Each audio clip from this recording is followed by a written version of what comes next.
we have been discussing on the show pretty much daily for the last couple of weeks, the prospect of a Trump indictment by this special counsel, Jack Smith.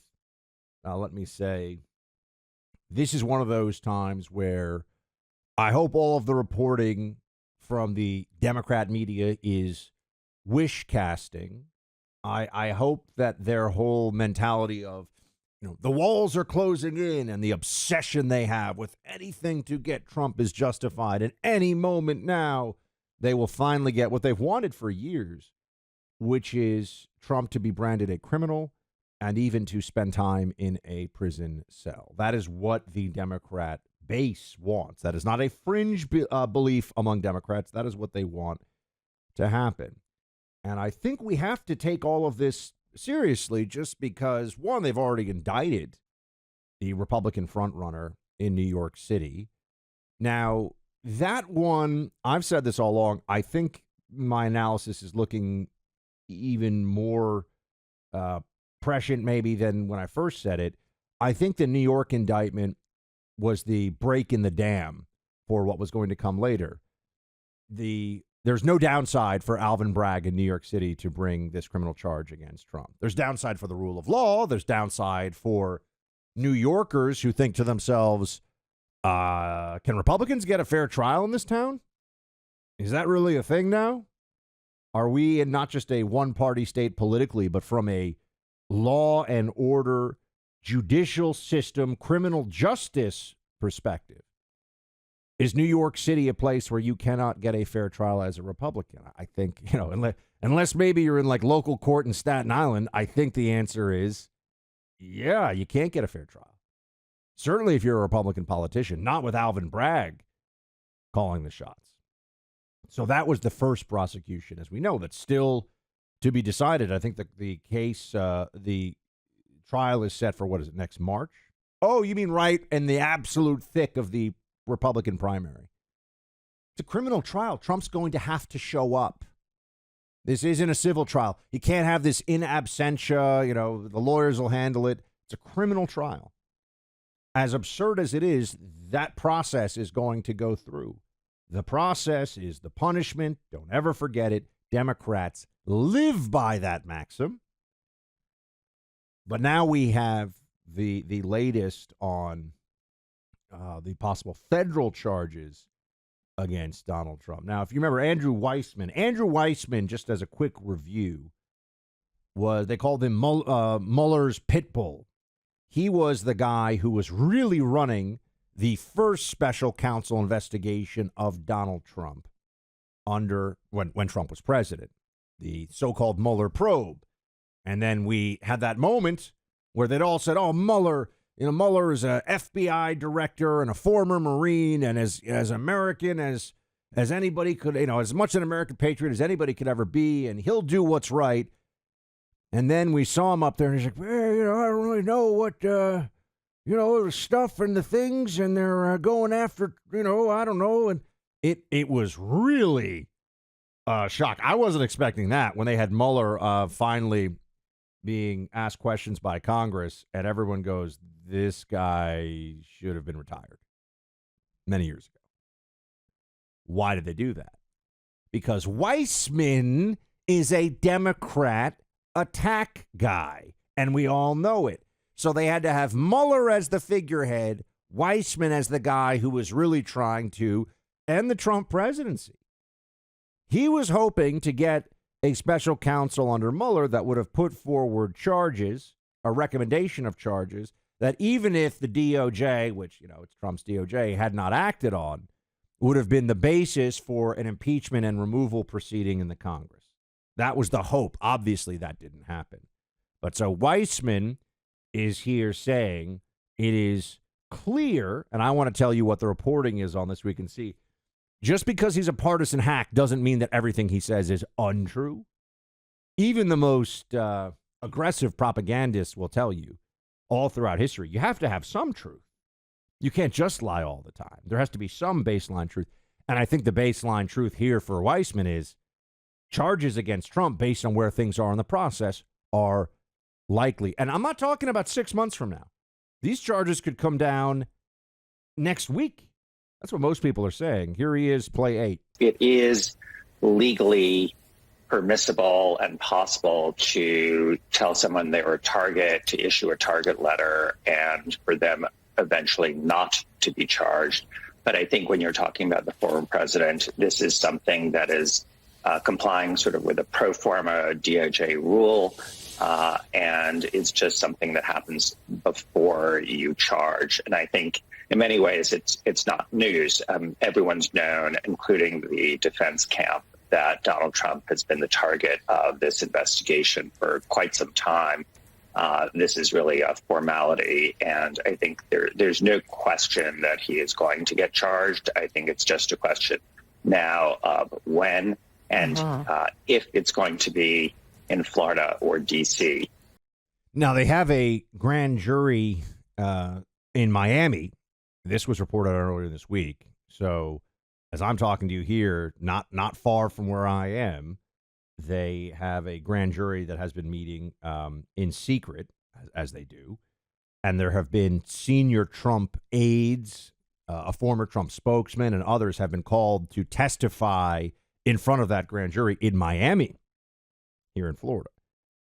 So it could be D.C., it could be Florida, where the charges are officially and where the trial ends up being held. But the point that he makes that I think we have to look at seriously is, everybody knows, why is it a special counsel? Because it involves Trump, right?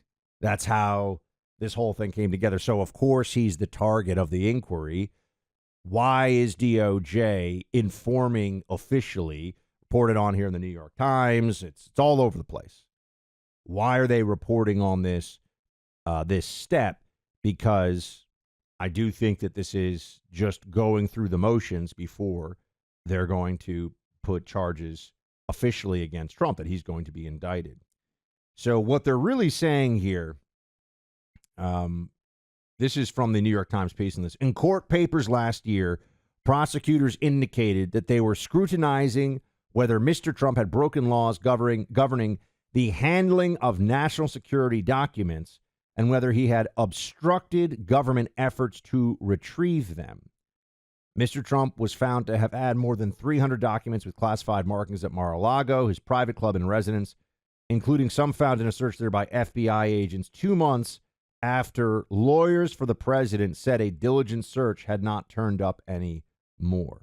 Now, here's where this is going to be a big fight.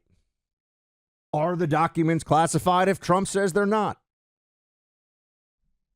It's not actually an easy question for the Democrats who want to take him down to answer, not by the letter of the law. He was the president of the United States. If he says that he took these documents because he declassified them, there's some process, but it's not codified process. It's if the president, let me give you what I mean. We used to call it, when I was in the CIA, we called it, when a president goes on TV, it's real-time declassification. So if Obama went on TV, for example, and he did in different capacities, and say, yeah, there are drone strikes we're doing in Pakistan. Whoa, hold on a second. Wait, we don't talk about that. Oh, well, he's the president. So he says it, and guess what? He's allowed to. That is now real-time declassification, something that, lower-level government employees would never be able to talk about. So that's just the decision of the commander-in-chief. So and they're going to, I know all the Democrats and all the lawyers that hate Trump are going to be, oh my gosh, but, there has to be this thing where he asks the community, and that's generally how they do it, but that's not always how it's done. And since it's not always how it's done, the reality here, you could say the presidential custom has to be taken into account. So if the documents are not, in fact, classified, meaning that Trump has declassified, this is going to be at the heart of the dispute. What are we even talking about? Now, what they're going to say is that him and his people knew they had documents that were still rightly classified, that they lied about having those documents, and that's where the obstruction comes in. They also may try to hit him with a mishandling national defense information charge here. Now, We will see. Here we go. Trump, by the way, responding on Truth Social. Now, this was in response to him being told he was going to be indicted. Reports were all out on that yesterday. Trump responded, "No one has told me I'm being indicted, and I shouldn't be because I've done nothing wrong, but I have assumed for years that I am a target of the weaponized DOJ and FBI." Well, he definitely is a target of the weaponized DOJ and FBI. So we know that. I don't think they're going to go through all of this. I don't think they're going to go through this whole process and not bring charges. I don't think the Democrat apparatus could allow that, right? Think about this from their side of the chessboard. They're going to have another special counsel meant to get Trump. And this one's also not going to recommend charges at the end? In an election year? What are the chances of that, right?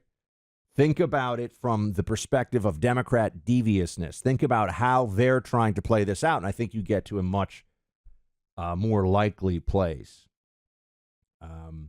So it's stunning that this is where we are. It's upsetting because for the country, this is such an abuse of the public trust. Would they be bringing these charges against Donald Trump if he wasn't running? Now, they do hate him a lot, so it's possible that the answer is yes, but I think most likely no. I think they view this as an opportunity to stop him while he's running. And think about the way this would be such a flexing of muscles for the Democrat machinery.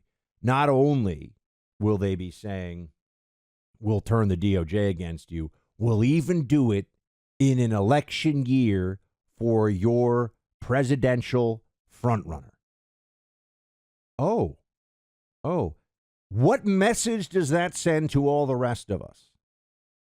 If you think that they wouldn't do this to anybody else, I think, you're not paying attention, right? We all know this. Their belief is that by taking Donald Trump and prosecuting him while he's running for president, the chilling effect on everybody else on the right, on all conservatives, is, see, we control this system. You think these elections matter? We'll get you no matter who you are. We'll get you even if you're a former president, if you stand in our way and if you threaten the system. Is that the message that is going to be received? Is it going to, I am sitting here, I pray for the country that we do not have to go through this. That the Democrats, maybe just for their own selfish reasons, they think, oh, wait, but if we do that, maybe it'll rally everybody behind Trump. And maybe, then Trump will actually be in an even stronger position to beat Biden. So it hasn't happened yet. But I think psychologically, the right has to prepare for this. And what are we going to do about it? One thing that I haven't heard from anybody, even the most ardent of all of the people who are in Trump's circle and around him, and the people that are all in on voting for him as their candidate in this primary, what is the response going to be? Yeah, he'll fight it. I know that, but fighting it while he's running, that itself is unfair, right? So what are we going to do?